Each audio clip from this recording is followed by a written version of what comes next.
E daí, será que é possível estacionar na parte privativa do imóvel que tem contato direto com a via pública, ou seja, no recuo? Vamos ver.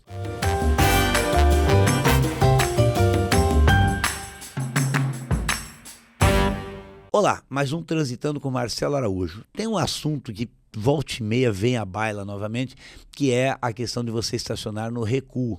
Vários estabelecimentos comerciais, eles têm um espaço na frente do estabelecimento em que você tem acesso com o veículo e essa área, ela fica dentro do recuo. Então, o que nós temos a partir da guia, a partir da via propriamente dita? Nós temos a guia, né? A guia da calçada. A partir daí, nós temos a calçada e o passeio. Lembrando que o passeio ele faz parte da calçada, no qual o passeio é por onde circulam os pedestres, a calçada é o todo, onde você possa ter mobiliário urbano, lixo, poste, banco para sentar, entre outros mobiliários urbanos, nessa calçada que é o todo, eventualmente uma jardinagem, uma plantação, uma árvore ou coisa parecida. Portanto, a calçada é o todo. O passeio é onde circulam os pedestres, ou seja, tem o todo e tem a parte que é o passeio. A partir daí você passa a ter o alinhamento predial do imóvel, que é a parte do recuo não edificável. Então é muito comum você ver imóveis comerciais, eventualmente até residenciais, em que o alinhamento predial permite que você esteja dentro dessa área, que é particular, mas tem acesso direto à calçada. Isso é muito comum em farmácias, em outros estabelecimentos, por exemplo, de utensílios domésticos, né? E lanchonetes, às vezes a gente vê situação parecida. Então, aí vai, e muitas vezes com a guia rebaixada por toda a parte da frente do imóvel. Um detalhe, tem um vídeo circulando por aí, a pessoa que comenta, ela critica esse fato da guia estar toda rebaixada. Só que aí nós temos uma coisa do executivo municipal, da prefeitura.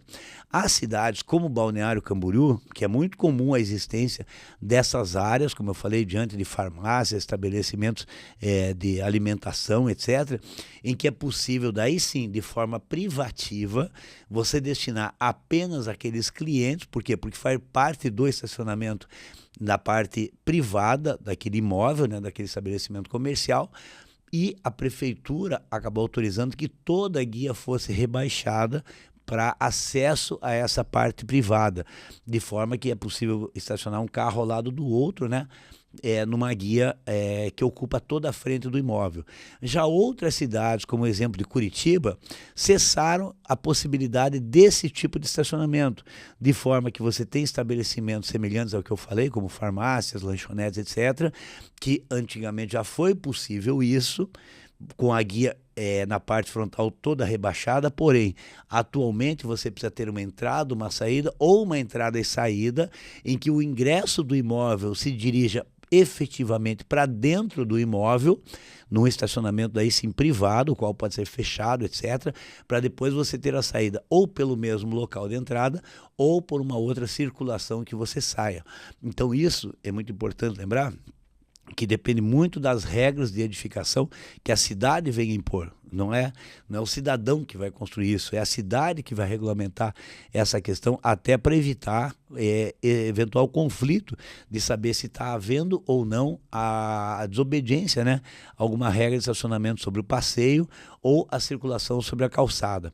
Inclusive é muito comum em alguns lugares, principalmente em prédios que tem marquise, né? E a marquise está dentro da área privada, que motocicletas sejam estacionadas, porque a motocicleta é estreita. É muito comum você ver motocicletas grudadas bem na parede, grudadas, né, uma expressão bem popular, junto à parede do imóvel, de forma que ela fica bem naquele recuo, que é a parte privada. Então, é uma situação que muitas vezes, para você ter a certeza do que é efetivamente a área de recuo, você tem praticamente que ver o registro do imóvel, para ver as distâncias em relação a isso, para ter essa certeza. E outras vezes ela se torna visível, principalmente pelo alinhamento de imóveis mais antigos em relação a imóveis mais novos, né?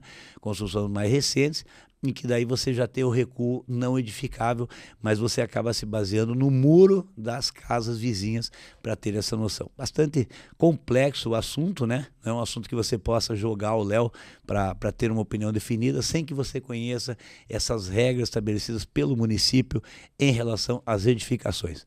Tá certo? Até o próximo Transitando com Marcelo Araújo.